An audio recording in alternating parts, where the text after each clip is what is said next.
wabarakatuh. Perkenalkan, nama saya Muhammad Aldian Pratama.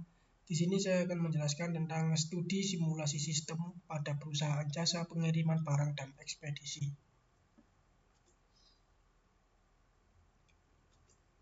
Satu, pendahuluan. Latar belakang. Pengiriman barang adalah salah satu kegiatan utama dalam perusahaan yang bergerak dalam jasa atau layanan logistik. Layanan logistik berusaha mengkoordinasikan interaksi antara pelanggan dan organisasi dengan tujuan untuk mengurangi lead time antara penjadwalan, meningkatkan kinerja dan mengevaluasi prosedur. Davis and Monroe 1997. Oleh karena itu, setiap perusahaan berupaya untuk meningkatkan layanan dan kepuasan pelanggan agar dapat bertahan dalam persaingan ini. Studi untuk menganalisis antrean pada penelitian ini akan dilakukan di salah satu perusahaan yang bergerak di bidang logistik yang menyediakan jasa pengiriman barang dan ekspedisi yang berlokasi di Cikarang, Bekasi, dan berskala nasional. Tidak hanya pengiriman skala besar, namun pengiriman secara perorangan atau skala kecil pun sangat diminati saat ini. Saat ini di counter sering terjadi penumpukan antrean yang ingin mengirimkan barang. Berdasarkan pengamatan, antrean ini sering terjadi khususnya pada jam-jam istirahat, sore hari, dan khususnya di hari Sabtu. Selain disebabkan oleh banyaknya pengguna jasa, antrean juga terjadi karena petugas sering mengerjakan pengemasan item yang akan dikirim. Akibatnya, petugas sering terlihat kewalahan dan lelah karena harus melayani pelanggan sekaligus mengemas barang yang akan dikirim. Hal tersebut menyebabkan tingginya waktu tunggu bagi pelanggan, sehingga pelanggan merasa tidak nyaman dan sering mengeluh karena harus menunggu lama. Yang kedua, metodologi. 1. Sistem. Yang nomor 2, antrean. Dan nomor 3, pendekatan simulasi. Dan keempat, pembuatan model simulasi. 1. Sistem. Menurut Blanchard 1991, sistem adalah sekumpulan elemen yang bekerja sama untuk mencapai tujuan yang diharapkan. Objek yang menjadi komponen dari sistem dapat berupa objek terkecil dan bisa juga berupa subsistem atau sistem yang lebih kecil lagi. Contoh dari sistem adalah sistem lalu lintas, sistem ekonomi, dan sistem manufaktur. Harrell et al. Tahun 2000 menyatakan bahwa sistem terdiri dari beberapa elemen, adapun elemen sistem tersebut adalah entitas, activities, resource, dan control. Nomor 2, antrean. Antrean merupakan suatu kejadian yang biasa dalam kehidupan sehari-hari. Di sektor manufaktur seringkali terlihat antrean menuju beberapa part di suatu proses. Di sektor jasa seringkali ditemukan antrean untuk mendapatkan pelayanan di restoran, bank, dan lain sebagainya. Antrean terjadi karena kebutuhan akan layanan melebihi kapasitas pelayanan atau fasilitas layanan, sehingga pengguna fasilitas yang tidak bisa segera mendapatkan layanan. Berdasarkan teori, antrean dapat digolongkan ke dalam 4 jenis. Menurut Heiser dan Ender 2013, yaitu 1. Sistem antrean satu jalur dengan satu server. Hanya terdapat satu jalur antrean yang memasuki sistem pelayanan dan hanya dilayani oleh satu fasilitas penyedia jasa.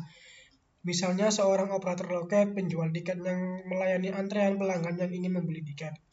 Yang kedua, sistem antrean multi jalur dengan satu server. Hanya terdapat satu jalur antrean namun dilayani oleh lebih dari satu fasilitas penyedia jasa, sehingga menyebabkan antrean terbagi sesuai dengan jumlah fasilitas tersebut. Misalnya sejumlah terbang yang melayani sehingga setiap pelanggan yang menunggu akan dilayani oleh teller yang kosong atau ident. Yang ketiga, sistem antrean satu jalur dengan multi server. Hanya ada satu jalur antrean dengan tahapan berganda atau lebih. Pelayanan yang dilakukan secara berurutan. Yang keempat, sistem antrean multi jalur dengan multi phase. Antrean terdiri dari beberapa fase, jadi pelayanan terpecah ke dalam beberapa fasilitas penyedia jasa yang melakukan aktivitas yang berbeda-beda namun saling berhubungan. Yang ketiga, pembuatan model simulasi. Proses pembuatan model simulasi dengan menerjemahkan sistem nyata ke dalam model konseptual. Model konseptual kemudian diterjemahkan ke dalam model simulasi. Proses ini berlangsung secara berulang atau iteratif dan rentan terjadi error. Oleh sebab itu, verifikasi dan validasi digunakan untuk mengurangi adanya error tersebut. Verifikasi merupakan proses menentukan apakah model simulasi telah mencerminkan model konseptual. Validasi merupakan proses penentuan apakah model simulasi sebagai konseptualisasi dan abstraksi merupakan representasi berarti dan akurat dari sistem nyata. Hasil dan diskusi. 1. Identifikasi penyebab masalah. Identifikasi dilakukan dengan pengamatan langsung terhadap sistem selama beberapa hari. Hasil pengamatan kemudian diklarifikasi kepada karyawan untuk mengkonfirmasi masalah yang terjadi di sistem. Beberapa aktivitas yang menyebabkan lamanya penanganan terhadap pelanggan adalah sebagai berikut. 1. Pengisian alamat dan identitas customer yang belum terregister. Membuat customer harus melakukan pengisian identitas terlebih dahulu. Kemudian diinput di dalam sistem komputer oleh petugas. Hal ini menjadi salah satu faktor dominan penyebab antrian menjadi banyak. Yang kedua, negosiasi harga pengiriman. Barang negosiasi terkadang dilakukan customer akan mendapatkan harga yang lebih murah. Aktivitas negosiasi ini menjadi salah satu penyebab terjadinya antrian banyak. Yang ketiga, uang kembalian. Seringkali customer seringkali melakukan pembayaran dengan uang yang tidak pas. Ketika uang kembalian yang tersedia ternyata kurang jumlah pada saat pengembalian, maka petugas harus mencari dahulu agar uang tersebut pengambilan cukup untuk customer. Usulan perbaikan sistem. Usulan perbaikan jangka pendek yang dilakukan adalah sebagai berikut. 1. Penyedia form identitas khusus untuk customer yang belum register, sehingga penulisan identitas tidak dilakukan pada saat proses pelayanan oleh petugas. Proses pengisian ini tidaknya sederhana dan jelas, sehingga siapapun customer yang mengisi form tidak akan menemui kesulitan. Yang kedua, penyediaan dan persiapan uang. Pecahan kecil untuk membantu mengurangi faktor lamanya terjadi dan penukaran uang pada saat proses pelayanan berlangsung. Dari perbaikan tersebut, peneliti mengasumsikan bahwa perbaikan yang dicapai dalam mempercepat waktu pelayanan menjadi antara 3 sampai dengan 5 menit dari sebelumnya 3 sampai 7 menit.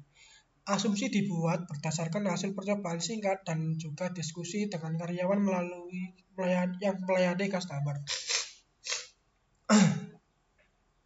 Setelah melakukan simulasi terhadap perbaikan jangka pendek, didapatkan perubahan rata-rata untuk customer waiting time yaitu 90,87 menit menjadi 42,41 menit atau mengalami penurunan sebesar 48,48 menit atau 53,32%. Usulan perbaikan jangka panjang dilakukan adalah sebagai berikut. 1. Pemakaian sistem informasi secara online, melakukan penataan customer, alamat tujuan pengiriman, dan harga dari pengiriman. Dengan ini, customer hanya datang ke counter untuk melakukan pembayaran dengan uang pas dan mengantarkan untuk dikirim atau hanya mengantar barang saja karena pembayaran sudah dilakukan dengan melalui fasilitas transfer atau internet banking.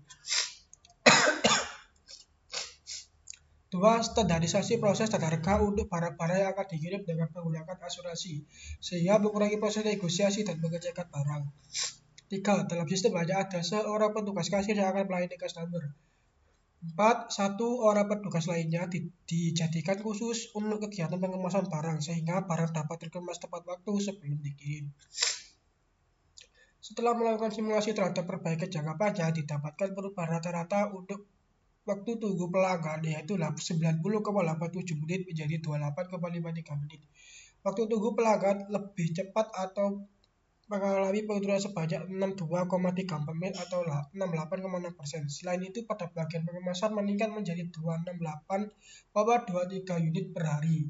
Oleh karena ada tambahan petugas khusus pengemasan. Kesimpulan ataupun beberapa kesimpulan dapat diberikan dari penelitian adalah sebagai berikut. 1. Dengan menggunakan simulasi dapat diketahui kondisi dari suatu proses atau sistem. Hasil simulasi menunjukkan secara eksplisit kinerja dari sistem dan juga dapat dijadikan dasar dalam menentukan prioritas dalam perbaikan sistem. Pendekatan simulasi juga memungkinkan untuk melakukan uji coba usulan perbaikan sistem, sehingga sebelum diterapkan dapat diketahui terlebih dahulu kemungkinan kinerjanya. Yang kedua, usulan perbaikan yang dapat diterapkan dan dilakukan di perusahaan logistik ini adalah perbaikan di area proses pelayanan customer dan area pengemasan. Yang ketiga, dari hasil analisis didapatkan beberapa alternatif perbaikan yaitu jangka pendek dan jangka panjang yang dapat mengurangi waktu tunggu pelanggan dan meningkatkan jumlah barang dikemas. Perbaikan jangka pendek antara lain dengan menjaga identitas dan penyediaan uang untuk pengembalian. Hal ini dapat membantu untuk mempercepat proses pelayanan customer sehingga antrian menjadi lebih sedikit. Perbaikan jangka panjang yaitu menerapkan sistem registrasi dan pelayanan online sehingga customer datang ke counter hanya untuk membayar dan mengantar barang akan dikirim ataupun hanya mengantar barang saja apabila pembayaran telah dilakukan secara transfer oleh bank. Oleh karena itu, antrean akan menjadi lebih pendek dan proses pelayanan customer di counter menjadi lebih cepat. Berdasarkan hasil simulasi, didapatkan bahwa kedua usulan perbaikan sistem akan memberikan peningkatan produktivitas dari sistem. Itu saja dapat saya sampaikan, kurang lebihnya mohon maaf. Assalamualaikum.